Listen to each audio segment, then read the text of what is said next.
Are you repeating patterns that have occurred in the past? So basically, are there things that have happened to you previously that you've done personal development on, you've done energy work, you've done the multitude of different modalities that you can to help you to realign back into a more benevolent and happy place, and then all of a sudden, boom, they've come back and you're like going, what the hell is going on here? Because I thought I sorted this. So this was a question that came up from somebody that watches the channel, and I wanted to answer this in combination with my weekly reading. So what happens is, all right, so just to let you know, I'm working with my guides at the moment. They're giving me information. That's why I started giggling. What actually happens is, if you can imagine that you've got like a bookshelf, okay? And the bookshelf has got different layers of books in it. And the different books represent different aspects of the situation, of trauma, of ways you viewed it, different things like this. So basically different layers of the same situation. What actually can happen and does happen, I've seen this my entire professional life working with people and myself, is that when you go into something or when there's a trigger that occurs, you go in, you look at the bookshelf and you go, oh, okay, there's a heap of stuff here that I need to sort out. That's not working for me. That's creating imbalance in my life. And then so you go in there, you do lots of great stuff with great practitioners or yourself, combination of, then you remove all the books. So the bookshelf is nice and open and nice and clear, and boom, sparkles and rainbows come out. You're feeling really aligned, you're feeling really embodied within yourself, very happy, and you go along your merry way. All of a sudden, 3, 6 months, maybe a year later, boom, all of a sudden another trigger comes up.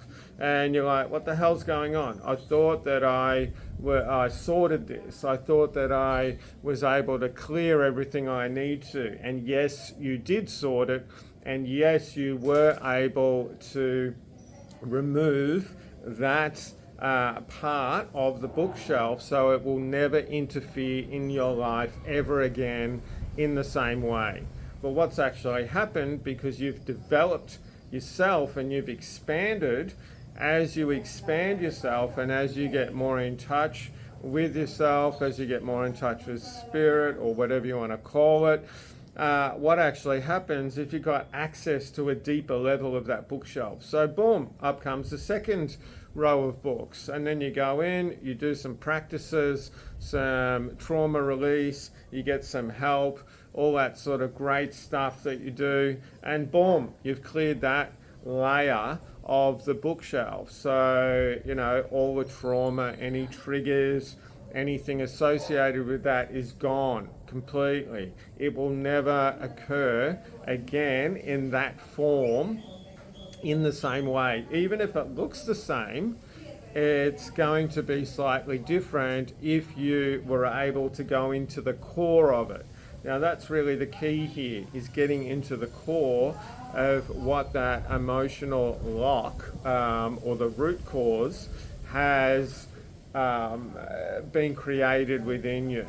So as you go down, you keep removing different levels of core, different levels of trauma and trigger. And so don't feel like that you're not achieving anything. Don't feel like you're not getting anywhere, because this isn't the truth. It's just that as you've become more fabulous and more awesome, you've been able to access deeper parts of yourself. Okay, so this is something I hear constantly from, not constantly, but quite a lot from people I work with, and personally as well. I've been in sessions as I get them regularly, every fortnight or weekly, depending on what's going on in my life.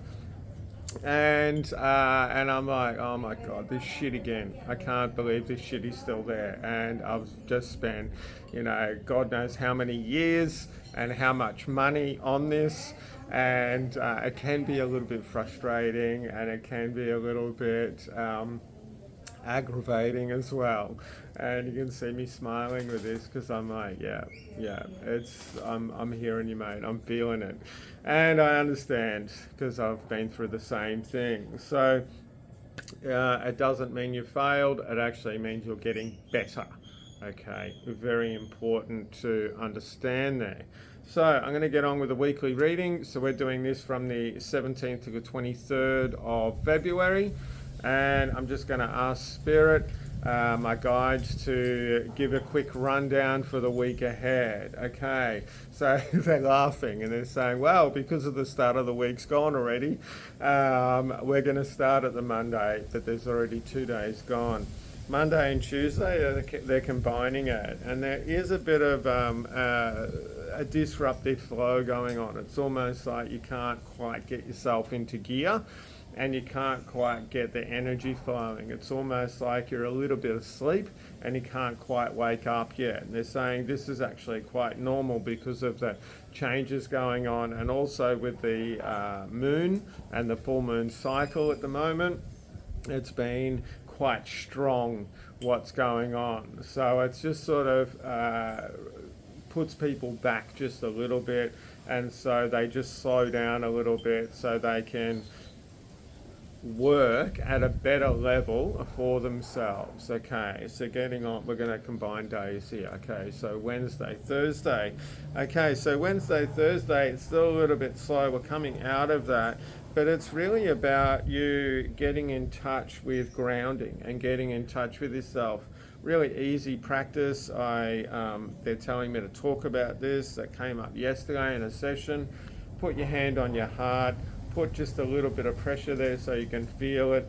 Breathing in through your crown into your heart, bringing that energy through your heart space, and then breathing it through your body. Now, if you can do this just for a couple of minutes a day, this is going to create connection to self. It's going to create some grounding with you as well, and that realignment into yourself as you need it. So they're saying this is important when there is those fuzzy times. Okay, so getting on to, we're going to do Friday on its own, and then we're going to do Saturday and Sunday. Okay, so on Friday. So, so Friday is about allow your cares to be put aside for the day. So it's about doing the best you can on the day, but it's not about being too fixated on a particular outcome.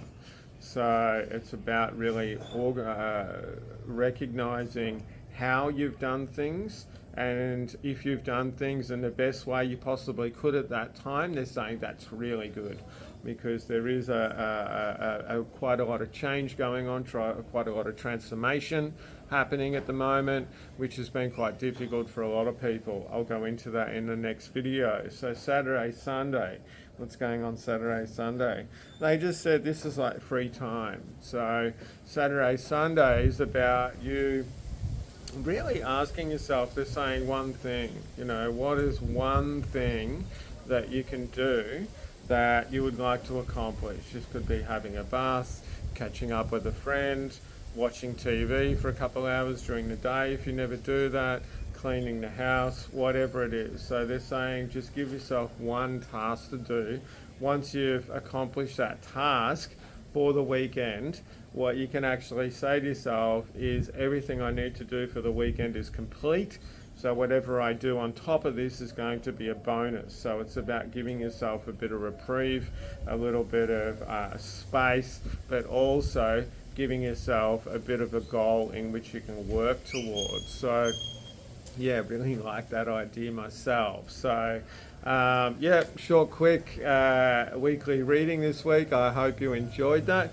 Please comment, like, subscribe to my channel. If you want a consult with me about having a session, please give me a yell. All the links are below. And remember to just stay awesome, stay fabulous, and be you, because nobody can be you except you. Lots of love. Speak to you next week. Okay, bye for now.